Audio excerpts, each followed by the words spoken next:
절대전략입니다. 토마토 투자클럽 김정수 전문가입니다. 안녕하세요. 네, 안녕하세요. 반갑습니다. 네, 종수투자 김종수 전문가입니다. 네, 시장은 좀 더 하락할 수 있다. 그래서 싼 걸 사자. 몇몇 대형주들을 중심으로 해서 기준 가격을 이 시간에 계속 잡아주고 계시는데요. 오늘은 한마디 어떻게 정하셨어요? 오늘장 한마디는 투자 주체의 반대 매매 2차전. 이렇게 정해봤습니다. 맞습니다. 요즘에 반대매매가 그동안에 신용 쓴 게 부메랑으로 좀 돌아오는 게 아닌가라는 생각도 듭니다. 계속해서 시장을 좀 누르는 수급적 요인 가운데 하나가 되고 있는데요. 좀 더 설명해 주세요. 네, 방금 전에 말씀드린 내용을 제가 한번 쓰면 투자 주체의 반대 매매 2차전. 가로 열고 종목에서 지수 가로 닫고 제가 반대 매매라는 이 키워드를 여러분들에게 제시해드렸던 거는 지수가 이제 3,300대에서 언제든지 하락해도 이상하지 않은 시장이다라고 하면서 제시해드렸던 숫자가 3,150 그리고 그 다음에 레벨 다운돼서 2,940에서 60이었죠. 이 반대 매매라는 거는 8월 달부터 시장에서 일간 단위로 50억에서 한 80억 정도 매번 나오다가 지수와 같이 한번 폭락이 나는 시점은 금액 단위가 다릅니다.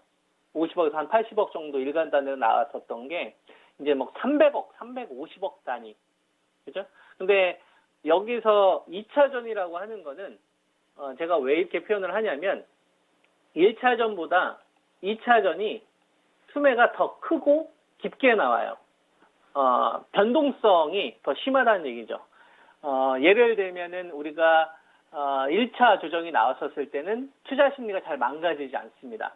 3,300에서 한 3,100, 요 라인 때까지는 지수가 그래도 박스권 요 상단 부근에서 있었기 때문에 지수는 좀 갇혀져 있었지만 시장보다 강했던 주식들, 주도주들이 제법 있었거든요. 이번 구간에는 뭐 배터리 관련된 주식이 대부분이었고, 그 다음에 바이오 제약에서는 뭐 아이진 같은 이런 주식들이 대표적으로 있었죠. 8월 달에.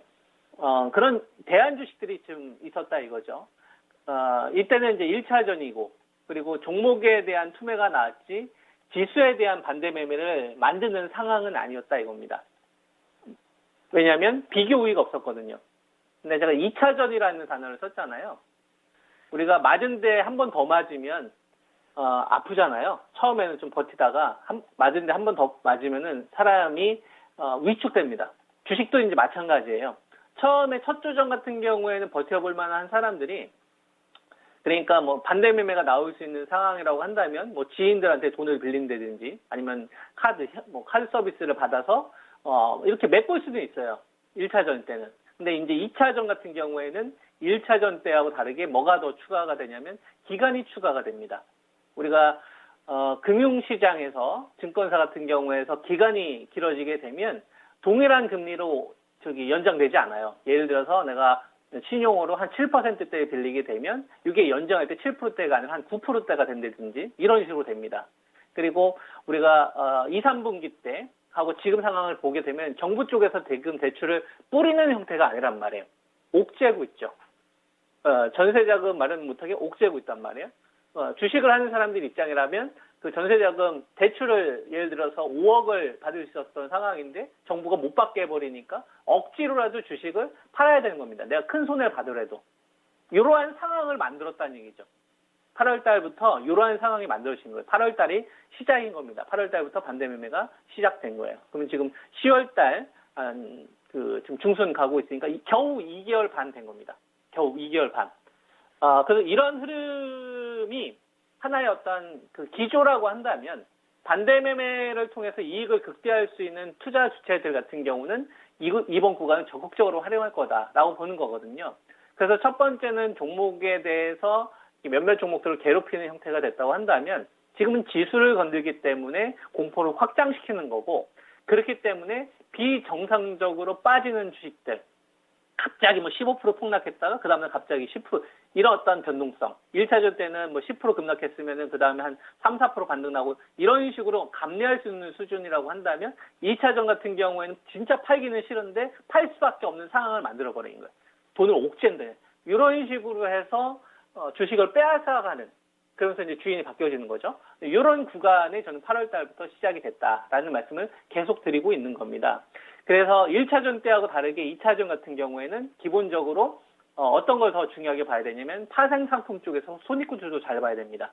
지금 이번 주가 10월 14일에 옵션 만기일이 있잖아요. 그죠? 그러면은 현재 구간에서 하방 변동성이 커지면 가장 큰 이익을 취하는 사람들이 누굴까요? 그죠? 예, 풋옵션이나 아니면 선물 매도를 때렸던 사람들이나 이런 사람들이 유리를 하겠죠.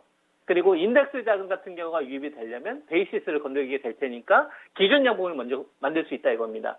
그러니까 우리가 이거를 주식 투자하시는 분들은 어떻게 기준을 세워야 되냐면 반대 매매와 관련된 요게 1차전에서 2차전으로 갔다는 얘기는 정말 말도 안 되는 변동성이 나올 수 있구나. 종목들이 갑자기 막 15%, 20% 폭락했다가 그 다음날 갑자기 이런 식의 흐름이 얼마든지 나올 수 있다. 1차전 때와 다르게 2차전. 뭐에 의해서? 파생 상품의 이 구조에 의해서. 요걸 일단 염두를 하셔야 돼요. 그러면 내가 가지고 있는 포지션과 그다음에 현금과 주식에 대한 비중을 고민을 해야 되겠죠. 단순히 주가가 많이 빠졌다 이걸 따지는 게 아니라. 그러면 그때 기준 라인이 있어야 되잖아요. 그래서 그 기준 라인은 2940으로 제가 이야기를 하는 겁니다.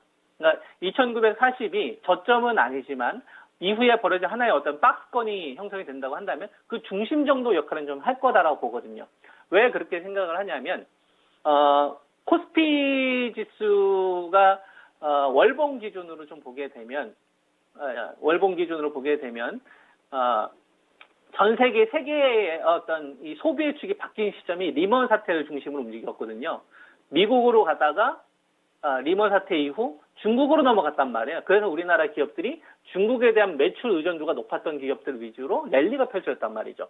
그래서 뭐 차화적 랠리가 펼쳐졌었고 포스코를 현대차가 시가총액이 넘어가면서 수익도 넘어가면서 역전이 된 거잖아요. 이런 어떤 사회적인 구조가 바뀌는 데 있어서 큰 기조가 하나 뒤틀렸다 이겁니다. 마찬가지로 거기에 비견된 게 작년도에 우리가 코로나라는 게 있었잖아요.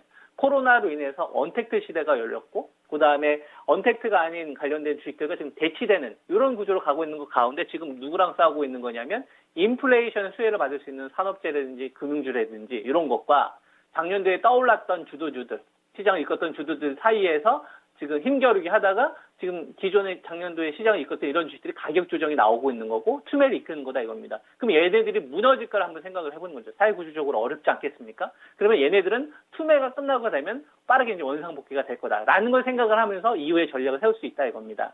그래서 우리가 지금 현재 구간에 고민을 해야 될 거는 지수에 대한 2차 공격이 나왔다는 얘기는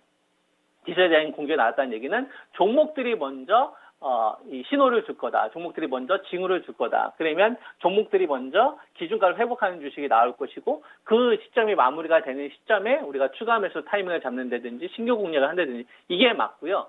지금은 이 떨어지는 이 칼날 가운데에서 무조건적으로 살려고 하지 말고 좀 약간 개념 자체가 강남 아파트에 해당하는 개념으로 여러분들이 좀 주식을 접근하는 게 좀 맞지 않을까. 이렇게 좀 일단 먼저 큰 틀을 다시 한번 강조하도록 하겠습니다. 네. 2차전에서 끝날까요? 아니면 반대면 3차전이 있을까요? 간략하게만 좀 답변 부탁드릴게요. 2차전이냐 3차전이냐 그건 제가 알 수 없고요. 제가 지금 여러분들한테 말씀드릴 수 있는 거는 지수는 투매 기준까지 일단은 전 왔다. 거품이 제거될 라인까지는 다 왔다. 그러면 이제 종목들마다 기준가 회복되는 애들 위주로 먼저 나올 거다. 그래서 저는 지난주에 그런 이야기 해드렸었거든요. 그 낙폭주들 그 가운데서 투매 기준가가 회복되는 주식들을 잘 봐라. 아래에서 기준을 잡지 말고 위에서 기준을 잡아야 된다. 그런 이야기를 해드렸었잖아요. 그래서 2차전, 3차전에 대한 개념은 3차전이 올 거다. 이거는 말이 안 되는 전략이고요. 거품 빼고 됐으니까 투매 기준가 회복이 되는 순서부터 반등의 포인트를 노려야 된다. 이렇게 이제 여러분들에게 말씀을 드릴 수 있습니다. 네, 알겠습니다. 고맙습니다. 네.